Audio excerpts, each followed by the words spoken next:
Hello, welcome to another Simtoon's log. Today is the 12th of July 2022, and it's been a quite okay day.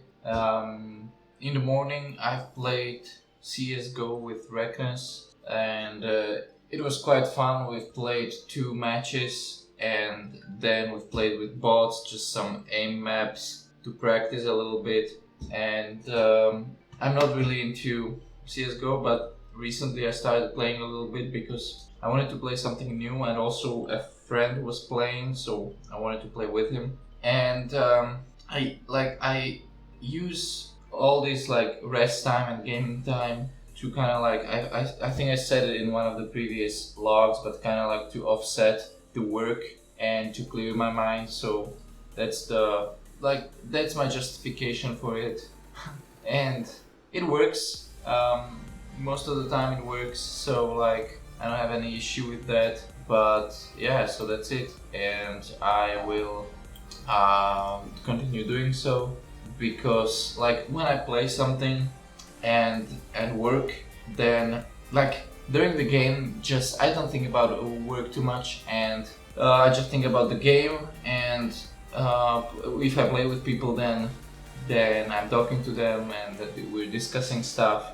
So obviously, like you're not thinking about the work. You might get an idea occasionally that like you found a fix for something. You had a bug and you just thought of a fix, or you just thought of a feature or anything. So that might happen, of course, but you're not actively thinking about work. And I think that like many people do that. So like.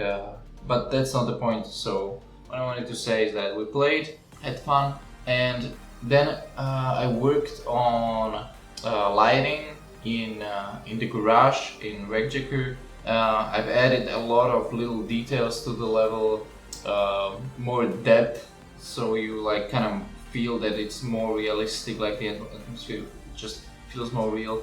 And I've finally started programming the gameplay mechanic that will control the missions and tasks, and that will basically that's the core of the mission and the game progression. And tied into that will be the sync with other platforms, mainly Discord, and the level sync and points, experience points. So all that will come in this part. And now I know that I said that I'm still at level design, but the issue is that I still need some more meshes, and there's not enough time to do them. And that being said, that it's not that important at this moment. Definitely not, because the main programming behind the game that will drive the core of the game and the progression that I just mentioned, that is a critical part, and that is basically, well, as I said, the core of the game. But those individual meshes that are still missing are not that important, even though they add life to the game, but they're not that important.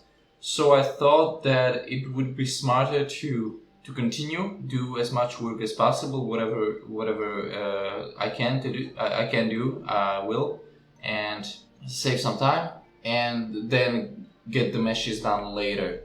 So I think that's a better approach than to just wait. So the scale of the levels is more or less okay at this point. Level 4 is still kind of like janky. It's a little bit odd.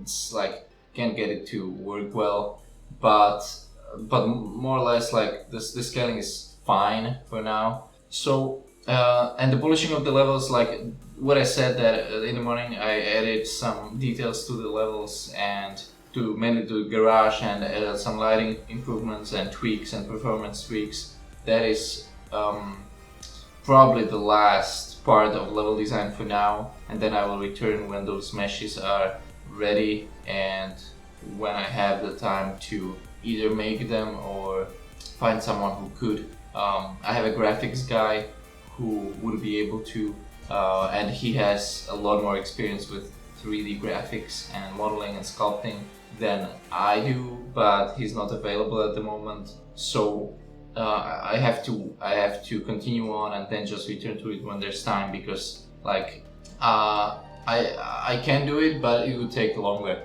definitely than him, because he has more experience with it. He knows what's where, and basically knows all of Blender. So definitely would be faster with him being on board with this. But he's currently not available, so yeah. But anyway, the coding comes now, and I will I will do a couple of days of coding, then switch to like polishing of the levels, just make sure that everything is fine, test it in VR and everything. The game won't be in VR initially, but when you're in VR and you're standing there in the level and moving around, you kind of get the feeling. Like you see the relative scale of everything, you see how it feels like if you were really standing there. So it's different than to just look at your 2D screen. And then I will just fix up whatever is required to be fixed, or what looks better, or like what would look better if it were somehow improved. And then back to coding, and then there will be a sprint. And I was actually, I was thinking, and this is a crazy idea because I've never done anything even close to it, but I was thinking that I could do a coding stream, like stream coding, and I would do that for 24 hours. It sounds crazy, but the summer period, like summer is probably the best time for that, because during the day I don't have specific times where during which I need to be somewhere, so I pretty much don't have any specific schedule. And as I said in one of the previous logs, I prefer checklists and not like schedules with specific times. So I have a checklist for a day, but there are no times there. They're just check marks and like check boxes, and I check all the boxes that like for the task that is complete already. You get what I mean. So that's how I work, and thus I could do this, and I would get a lot of work done, because 24 hours of coding that would produce a lot, and hopefully everything would go well. But I'm gonna think about it and we'll see. But it could definitely be fun. So something like that. And anyway, so tomorrow more coding, and yeah, it's getting together, the whole picture. There could be a Fallout 3 episode today, but I'm not sure yet. But I was thinking that I could stream it, so we'll see. But for now, see you tomorrow. Bye bye.